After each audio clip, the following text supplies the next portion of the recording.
देश की पूरी तरह मुद्दाहीन हो चुकी कांग्रेस पार्टी की, जो केंद्र में बैठी सरकार को घेरने में इतनी अंधी हो चुकी है कि उसे इन दिनों अडानी के अलावा कुछ और दिखाई ही नहीं दे रहा।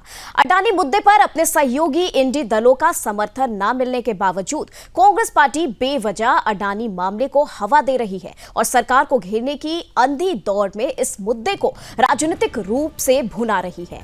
हर बार की तरह आज भी कांग्रेस पार्टी ने अडानी मुद्दे पर संसद परिसर में जमकर प्रदर्शन किया, जहां कांग्रेस पार्टी ने देश नहीं बिकने देंगे का बैनर भी दिखाया। लेकिन सच तो यही है कि इस देश को खतरा अडानी से नहीं बल्कि कांग्रेस पार्टी से है, जो वास्तव में अमेरिकी अरबपति जॉर्ज सोरोस के साथ मिलकर हिंदुस्तान को बेचने का षड्यंत्र रच रही है, जो सत्ता के लालच में इतनी अंधी हो चुकी है कि अमेरिकी डीप स्टेट के साथ मिलकर भारत में तख्ता पलट की साजिश रच रही है। क्योंकि अगर ऐसा नहीं है तो फिर आज कांग्रेस पार्टी और उसके नेता जॉर्ज सोरोस के मुद्दे पर क्यों चुप बैठे हैं? अडानी मुद्दे पर बेवजह शोर करने वाली कांग्रेस पार्टी आखिर जॉर्ज सोरोस और सोनिया गांधी के संबंधों पर चुप्पी क्यों साधी हुई है? जो सवाल आज कांग्रेस के उसी प्रदर्शनकारी अंदाज में केंद्रीय मंत्री गिरिराज सिंह जी ने भी पूछा, जिन्होंने कांग्रेस संसदीय दल की अध्यक्ष सोनिया गांधी के खिलाफ संसद परिसर में विरोध प्रदर्शन किया।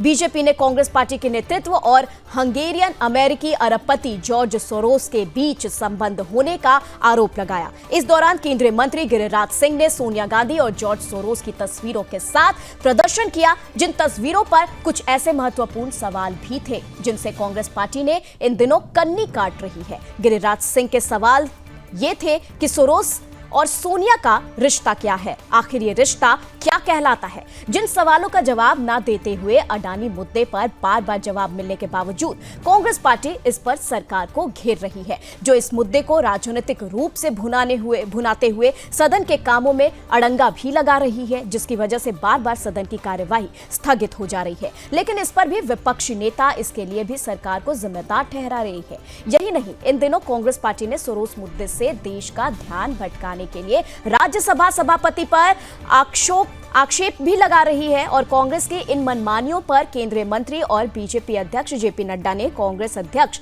मल्लिकार्जुन खड़गे पर आरोप लगाते हुए कहा कि सदन में बोलने का मल्लिकार्जुन खड़गे को पूरा मौका दिया गया है, लेकिन उन्होंने मना कर दिया। उन्हें चैम्बर में भी कई बार बुलाया गया, लेकिन वो नहीं आए। इससे स्पष्ट होता है कि कांग्रेस सदन में सहयोग करना नहीं चाहती, वे अराजकता लाने का प्रयास कर रही है।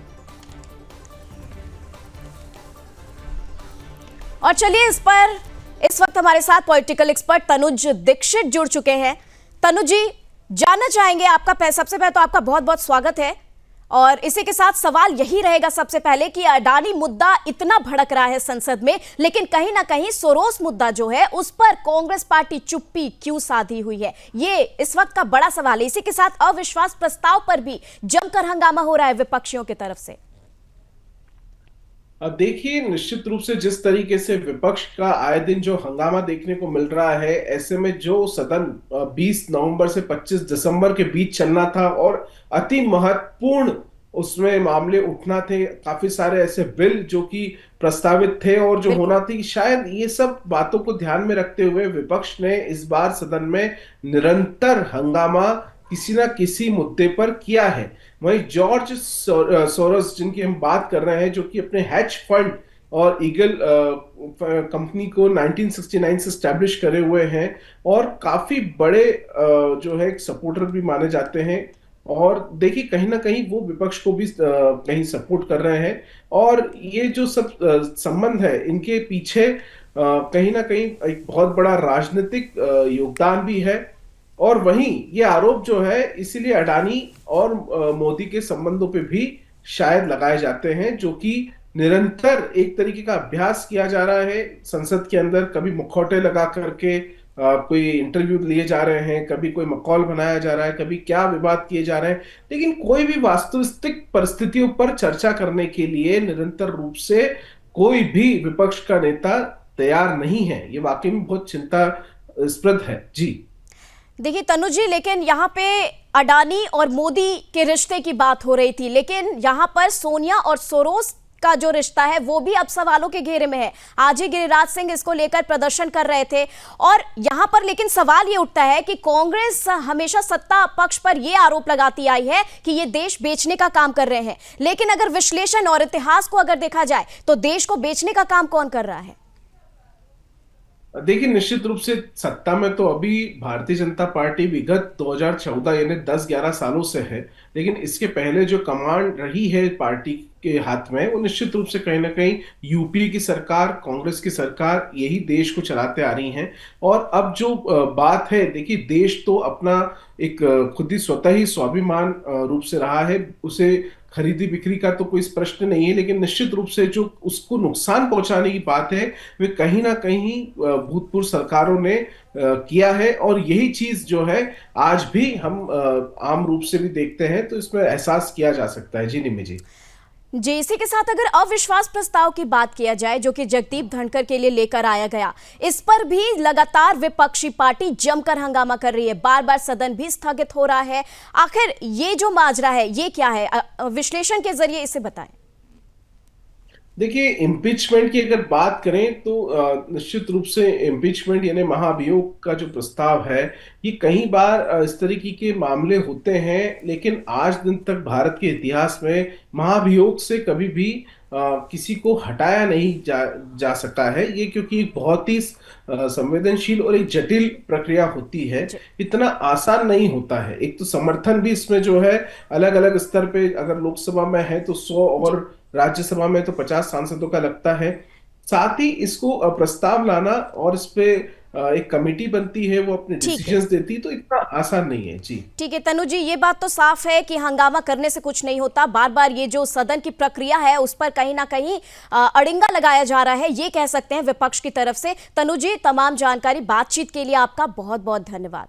और चलिए इसी के साथ आपको बता दें कि इस पूरे संसद में हंगामे के बीच तमाम नेता क्या कुछ कह रहे हैं, ये आपको दिखाएंगे। श्री मल्लिकार्जुन खड़गे जी जो कांग्रेस पार्टी के वरिष्ठ नेता हैं और अध्यक्ष हैं, उन्होंने प्रेस कॉन्फ्रेंस करके चेयरमैन के ऊपर आक्षेप लगाए थे। सबसे पहली बात तो मैं ये बताना चाहता हूं कि खड़गे जी जो इतने सीनियर लीडर हैं, उनको इतनी इल्म होना चाहिए, इतनी जानकारी होनी चाहिए कि the ruling of the chairman is final and the ruling of the chairman is unquestionable। और वह भी हाउस के अंदर नहीं, हाउस के बाहर इस तरीके का आरोप लगाना यह बहुत ही निंदा योग्य है। ये इसकी जितनी निंदा की जाए वो कम है, इसकी भर्त्सना करनी चाहिए और हम इसकी भर्त्सना करते हैं, कंडेम करते हैं। और ये बहुत ही, जिसे कहा जाए कि दुर्भाग्यपूर्ण है। एक बात और मैं कहना चाहता हूं कि खड़गे जी को भरपूर मौका दिया गया है, उन्हें अपनी बात को रखने का मौका हाउस के अंदर भी दिया गया और उन्होंने ऑन रिकॉर्ड है कि कहा कि no, I will not speak. है कि माननीय मल्लिकार्जुन खड़गे जी बहुत बड़े नेता है, कांग्रेस पार्टी के अध्यक्ष भी है और राज्यसभा में मतलब बहुत बड़े नेता भी है। तो उन्होंने माननीय जगदीप धनखड़ जी जो उपराष्ट्रपति है, चेयरमैन ऑफ द राज्यसभा है, उनके ऊपर एक प्रवक्ता के रूप में काम कर रहे, इसी तरह का सवाल उठाना, इसी तरह का आपत्तिजनक भूमिका रखना ठीक नहीं है। मतलब चेयरमैन का अपमान है और उपराष्ट्रपति का अपमान है। मुझे लगता है कि धनखड़ जी जरूर बीजेपी से आए हैं, लेकिन जब उन्होंने उपराष्ट्रपति का पद स्वीकारा है तब वो पूरे देश के उपराष्ट्रपति है और चेयरमैन हो मतलब राज्यसभा के चेयरमैन है। तो राज्यसभा का चेयरमैन मतलब सत्ताधारी पक्ष और विपक्ष दोनों का मिलकर मतलब राज्यसभा होती है। देखिए मल्लिकार्जुन खड़गे पर बार बार जेपी नड्डा भी आरोप लगा रहे हैं कि उन्हें बोलने का मौका दिया जाता है लेकिन वो बोलते नहीं है, यानी कहीं ना कहीं संसद सही से ना चले, इस पर विपक्ष कहीं ना कहीं इसका जिम्मेदार लगता है और कहीं ना कहीं जो समय है उसकी सिर्फ बर्बादी की जा रही है।